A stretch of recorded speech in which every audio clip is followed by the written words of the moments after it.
welcome back to my midlife transit series. I'm going to start with the Pluto Square.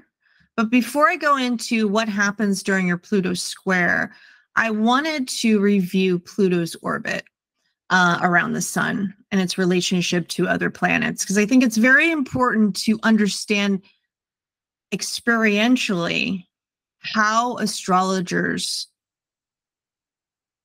downloaded this knowledge, what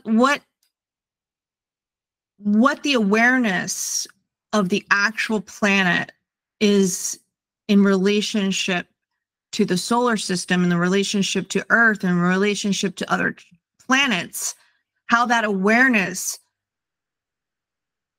informs our understanding of Pluto and its relationship to how we operate here on Earth. And through observation over time, we've come to understand what Pluto's cycle symbolizes to what's happening here on Earth. As above, so below. I think it's super helpful. It's been very helpful for me when I started studying astrology. A lot of the times you kind of download the information, you look for cookie cutter explanations of things. There's all these things that are online, and then you're just trying to find meaning.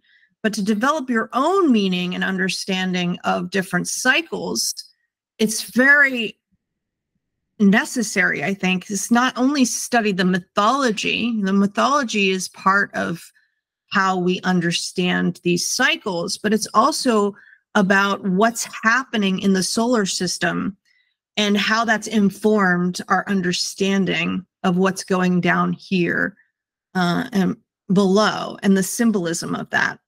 So I just wanted to read a couple of things and show from visual representations Pluto's orbit. From what I found online, the most recent studies of Pluto, well, we've known all along, if we just study astronomy, that Pluto has a very irregular orbit, highly eccentric and inclined orbit. And you can see that through this image representation. These are the Pluto's nodes. In 1931, the nodes, which the nodes are basically the midpoint of Pluto. And in 1931, it was here. And then it went very quick, much quicker than the other part of its orbit. For 87 years, is traveling this end of its orbit, which is much quicker. And the nodes in 2018 were right here. And then it goes down toward this end of the cycle, which lasts a lot longer. And so there's been an awareness of this eccentric orbit since we discovered Pluto. But there's been recent studies that have really brought a new understanding of this orbit. According to new research, Pluto's orbit is relatively stable over long time scales, but is subject to chaotic perturbance and changes over shorter time scales.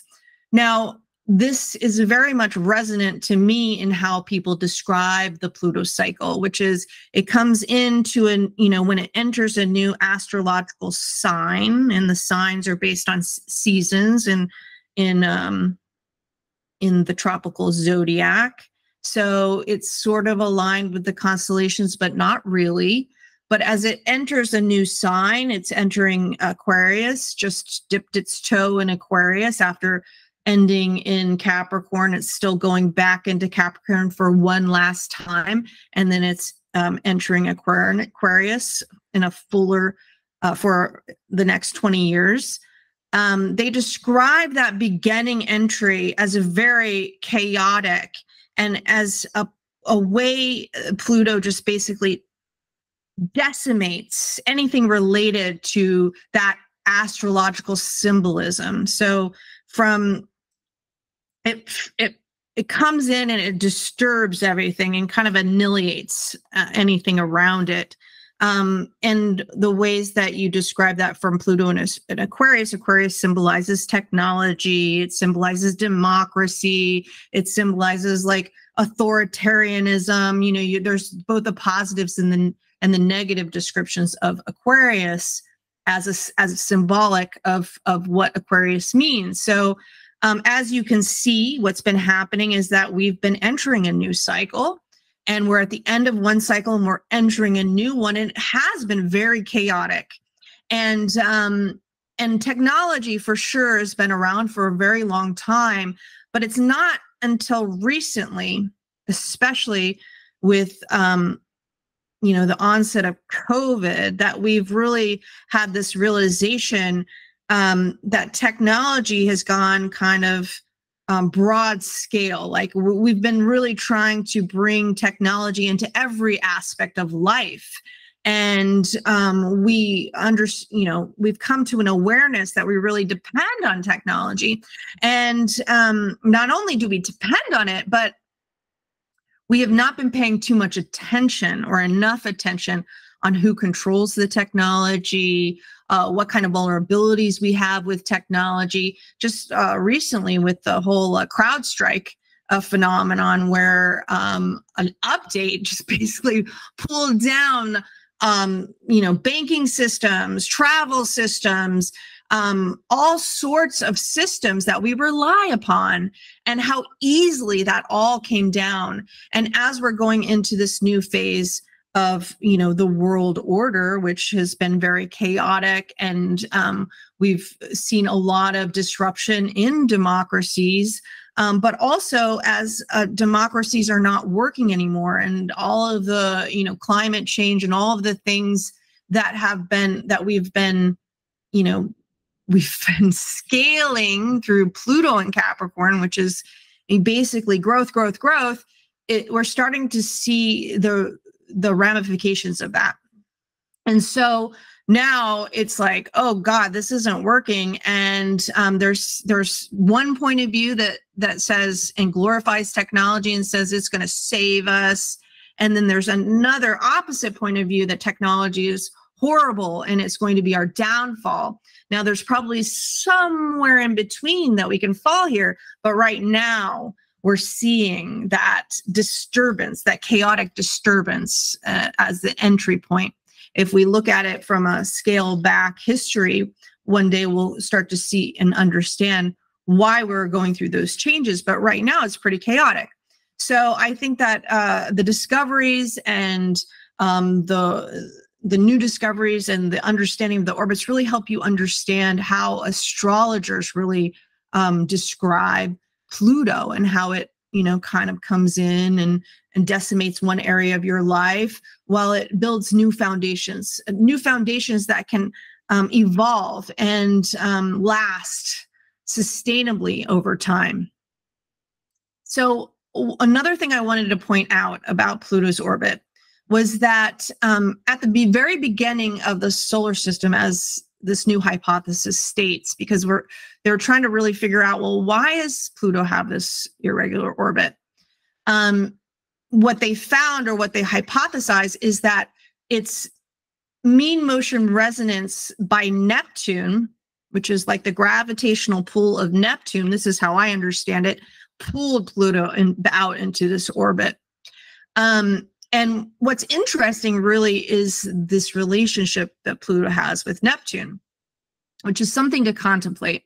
And I'm starting to contemplate it now. I don't have all of the output of that contemplation because I just started, but I think I wanted to present it to you because I think it might be helpful to understand a little bit better. So Pluto spends 20 years during each period closer to the sun than Neptune, which is interesting. And Neptune specifically has been sextile to Pluto for the last 87 years, from 1947, and it lasts till 2034. So anybody born within that time period will have Pluto sextile Neptune in their chart, but it occurs with a 2-degree orb in 2 separate time frames. 43 years from 1947 to 1990, and then 12 years from 2022 to 2034.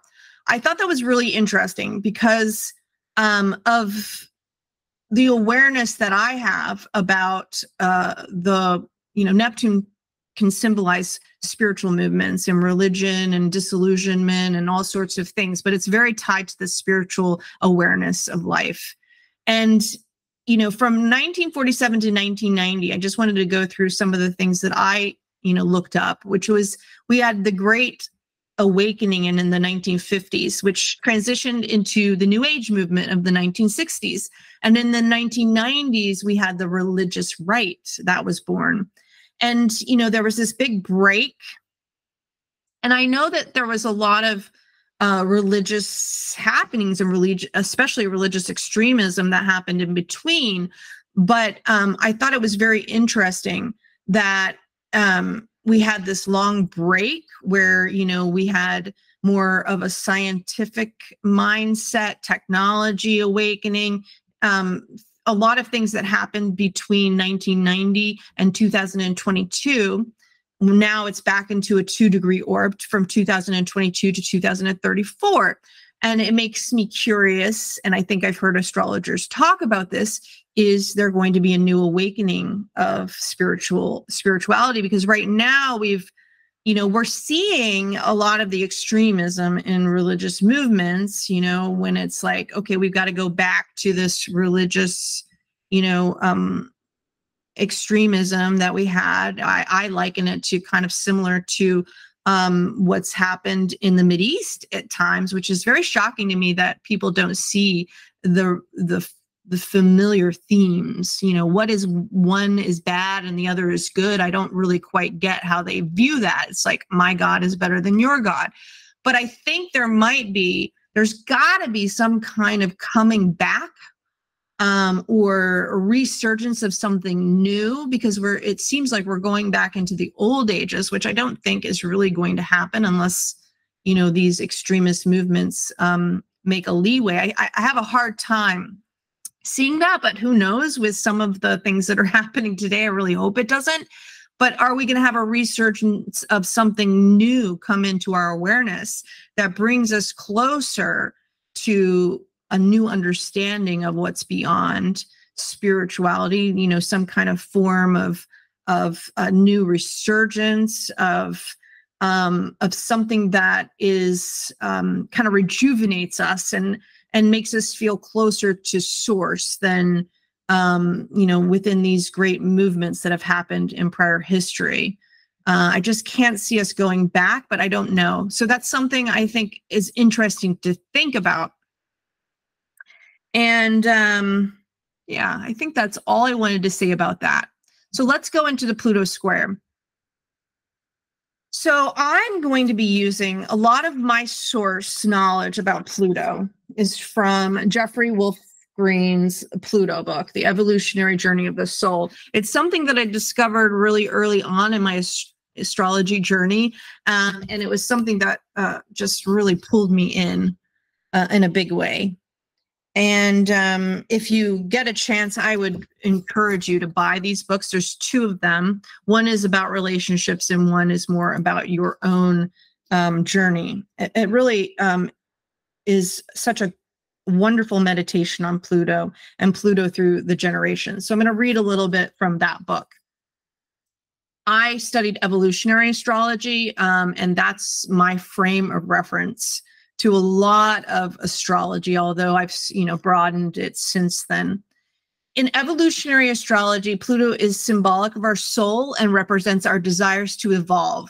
Within the soul, there exists 2 existing desires. One desire is for a separate existence, to separate from that which created the soul. You can think of it like a teenager who is trying to create its own separate identity from its parents. The other desire is to return to the source of creation. The interaction between those 2 apparently opposing desires instigates the drama of personal and collective evolution. The interaction of these desires determines what we think we need. That which we think we need determines the choices that we make. The choices that we make determine the actions that we initiate. The actions that we initiate determine the reality we experience. Actions lead to reactions, which lead to other actions. Simply stated, this process is the basis of what is called karma. We reap what we sow. And here is a quote from Yogananda, which is Jeffrey Wolf Green studied under Yogananda. Mankind is engaged in an eternal quest for that something else he hopes will bring him happiness, complete and unending. For those individual souls who have sought and found God, the search is over. He is that something else. So that's kind of my understanding briefly of Pluto and the symbolic understanding of how Pluto moves through the astrological signs and the symbolism of the generational, how the generations kind of evolve from one generation to the next as they go through the signs. I'm going to talk about that very specifically with my own chart. But it's very interesting to see that, going through all of the signs, what those cycles mean. And I think if you read this book and you read upon the Pluto's, the impact on the generations, you'll start to better understand what those cycles represent. But I think to understand from how it is represented in your chart, it's very helpful. I think astrology is so powerful in this way. It's a study of cycles. Basically, it's about time and how we move through time in cycles, and the planetary movements over, in above kind of symbolizes how we move through cycles below. It's all about seasons and the changes within those seasons.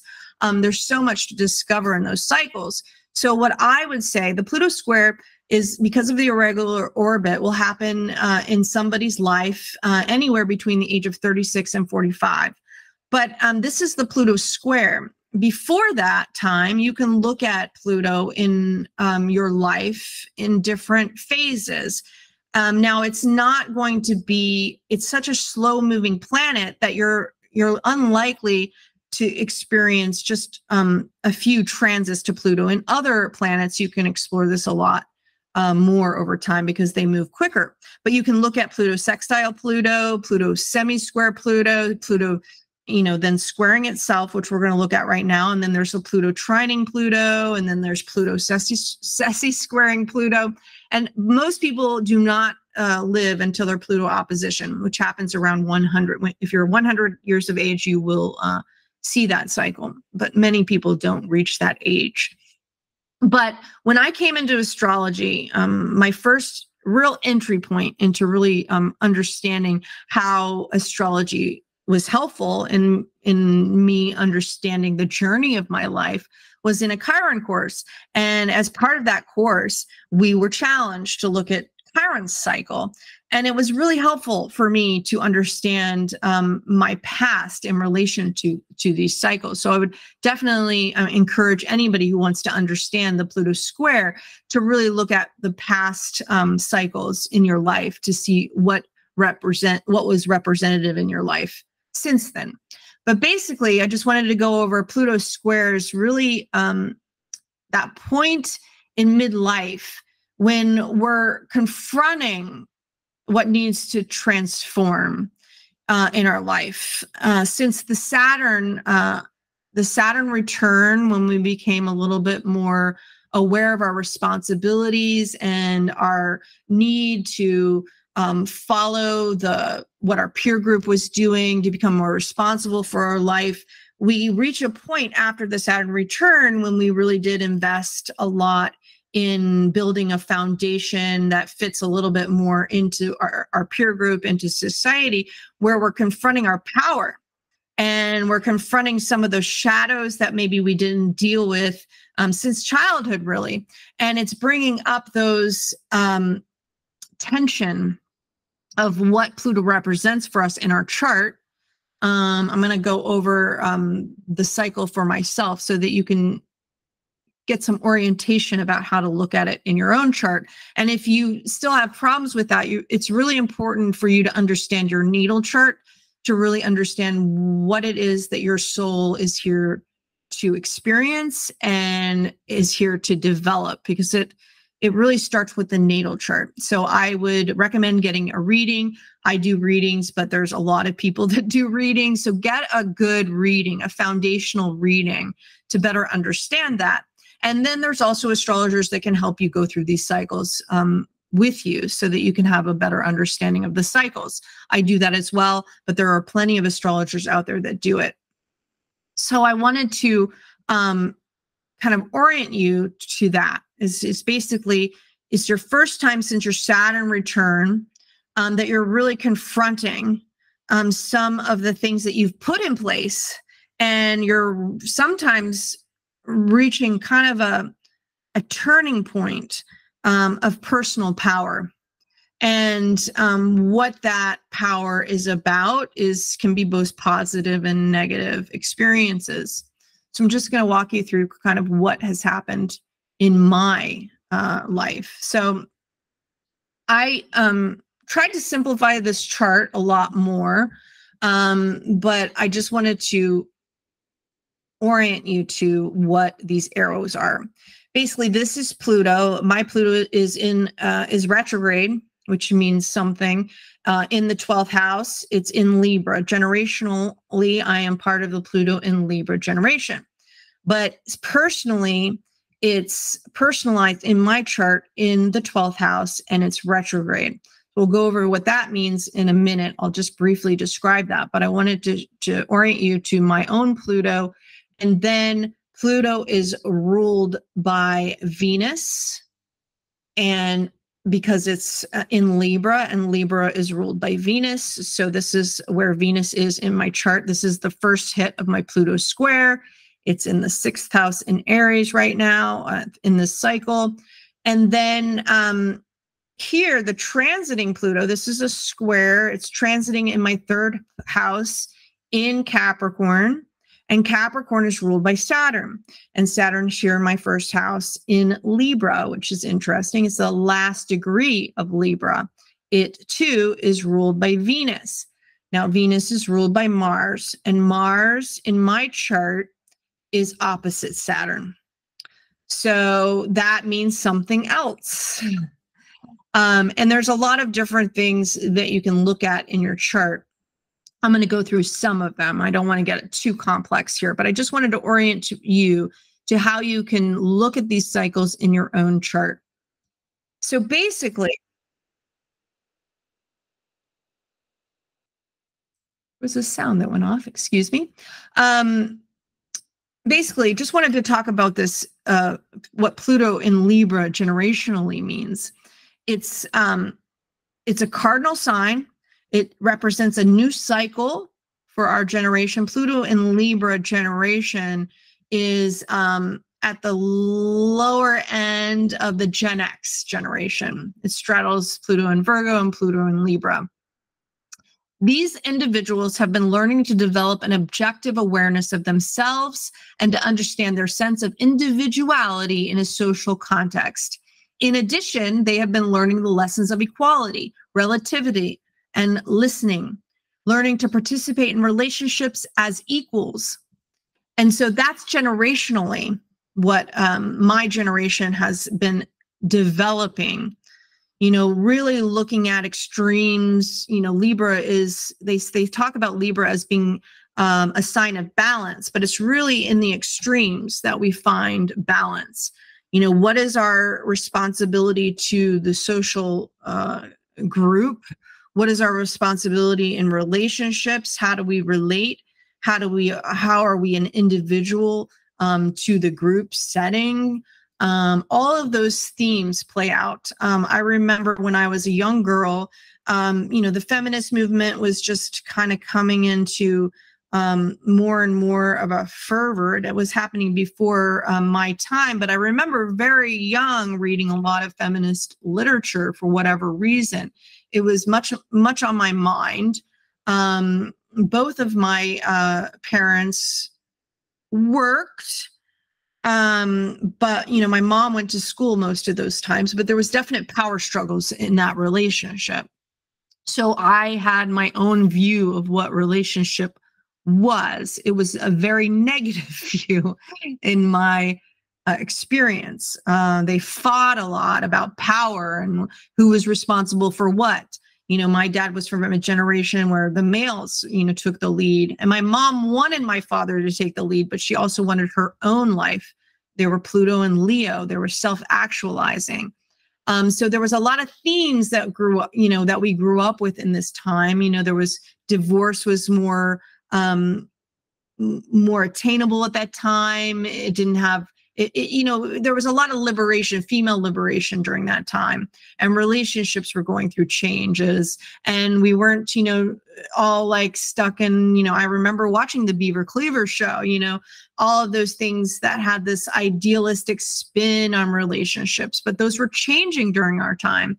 And also, all of the traditional, roles that you take in what's your social responsibility, and all of those things were kind of upended in my life.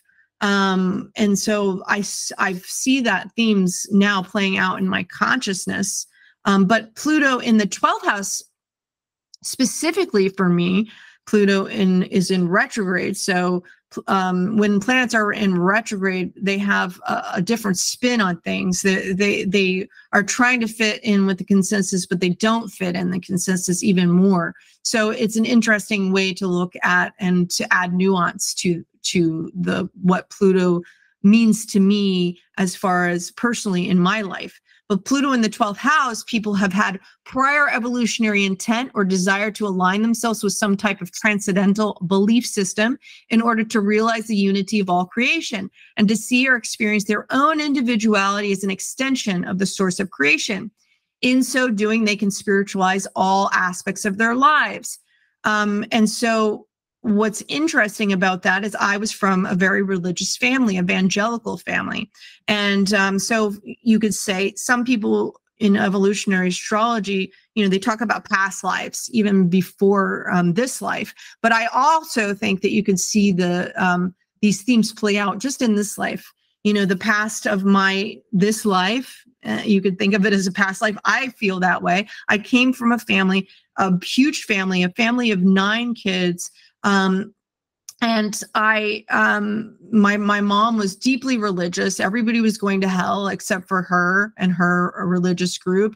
And I was brought up in that belief system. And for a long time, until I rebelled, I was pretty indoctrinated. And I used to have dreams and nightmares about the end of the world, because they teach a lot of that there. They teach a lot of fear. It's a fear-based religion. And so if you didn't act a certain way, you were going to hell, and hell was described as very horrific. And you wouldn't want to be caught going to hell because it sounded like a complete nightmare that just lasted forever. And so I had these nightmares about God returning, and I would not be clean enough, and I would be going to hell. I would have these nightmares that would disturb my sleep.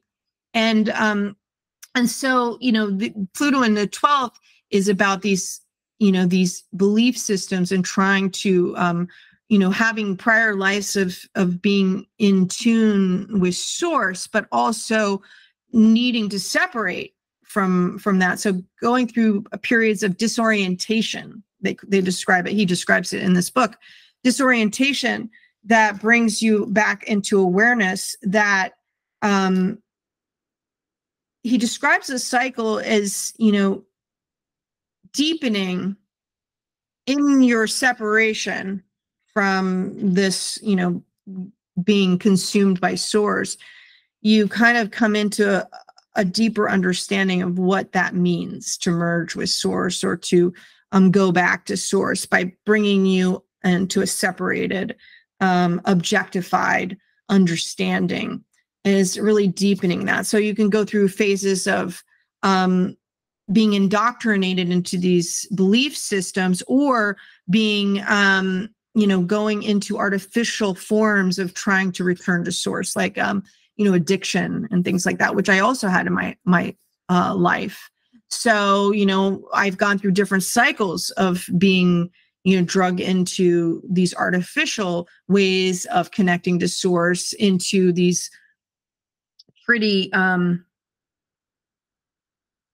that I can see a little bit clearer, it's all been kind of a disillusionment of these artificial ways to connect to source, whether it be religion, whether it be drugs or alcohol, whether it be my own fantasy life. And so that's how kind of Pluto in the 12th house operates. I can see that very clearly in my life. And it's also around relationships and what it is to be in relationship. There's a lot of this, when I was coming of age, there was these romantic fantasies, like you're going to be Cinderella, you're going to meet your soulmate, and you're going to, go off into the sunset. And it was like a merging of souls. But because of my family situation, I didn't want to get so consumed by somebody. My parents fought so fiercely, just really power struggles. It was chaotic.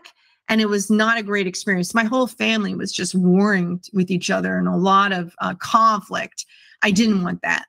And so, I did have some illusions about relationships and being consumed by one person in a relationship. I longed for that, but at the same time, that freaked me out. So that's a very good description of a Pluto in the 12th house. What is the true meaning of love and being in relationships? Not all consuming. There's an interdependence type of relationship that's truer. There's a spiritual relationship with source that is truer and deeper and more real than kind of the illusions that we have about things. And so I think it's interesting to look at it from that perspective. When I was going through my Pluto Square, you can see very clearly, it was a year after I had my first child, my only child. My husband had been out of work for a year, which was very hard, but he was able to care for our son. And so I was going through some relationship changes about how to balance that, but also having a surge of ambition for myself. And it was, when I look back at it now, it really feels in ways I was playing out, and I think we all do this, we were playing out models of what we were brought into.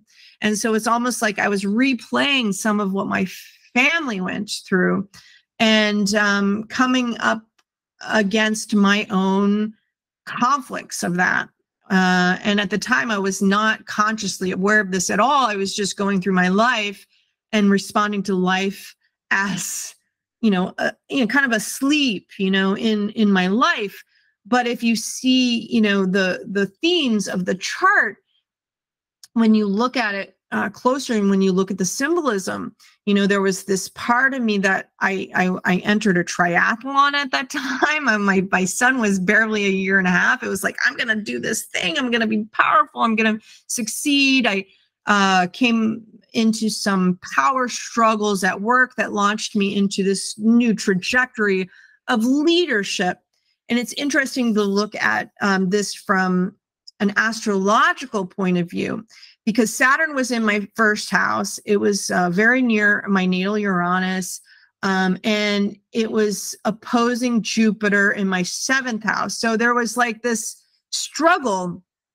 Is like, I really wanted to transform my career. I had this child on the side, which I was trying to figure out and understand how this new child related to my life and how it fit in and how I was going to handle all of it. But at this time, I felt like a superwoman trying to accomplish all of these things. And, Saturn in your first house is, it's restrictive. It's restrictive in a way. And so, but Jupiter, was coming through my 7th house, and I was expanding. I was struggling. I was struggling with my relationships. I was struggling to grow in my relationships. I was struggling at work. Pluto in the third house gave me tremendous power in, my everyday waking world. But it was like that tension between, I wanted to break free. I wanted to have an existence separate from my family. I was very ambitious, and I wasn't accepting the limitations that my life was giving me. I wanted to do it all, and I wanted people to acknowledge me as a leader. So when you look at this from a very specific perspective, as far as the what I would say, I'm starting to experiment with overlaying the I Ching, similar to what the human design system does. But I've come into a new understanding of how that I Ching operates, and it's opening up so many doors for clarity about this. So Pluto was in the hexagram of 27. And if you can look at 27 is about nurturing. And my natal Pluto is in hexagram 31, which is leadership for good or bad. So, I was trying to figure out my responsibility around my nurturing and caring for my family, for my team members at work. And I was fighting and struggling for for people to acknowledge my leadership. But during this phase, this period, which I would go through to my Uranus opposition, I went through periods of growth, extreme growth in my career. But I also saw myself going through this growth period in ways that now I view as, it's not that it wasn't ethical, but it was like non-caring. I had to work very hard. You need to put in the work. So it was like I was taking my bad models of leadership, which I actually struggled against and fought against, and I was actually putting that onto myself. As you can see through cycles, you do, which is you struggle against the power, and then you become the power. And then it's like you kind of accept that that's what you're supposed to do. I think a lot of people in today's world is like, well, that's how the world works. And now that I look back at that, I'm like, well, yeah, that is how the world works. But do I want to be a representation of that world, or do I want to be something different? And so it's very interesting to look at it from that point of view. And during that time, in February 2012, I think the whole world was kind of struggling with that.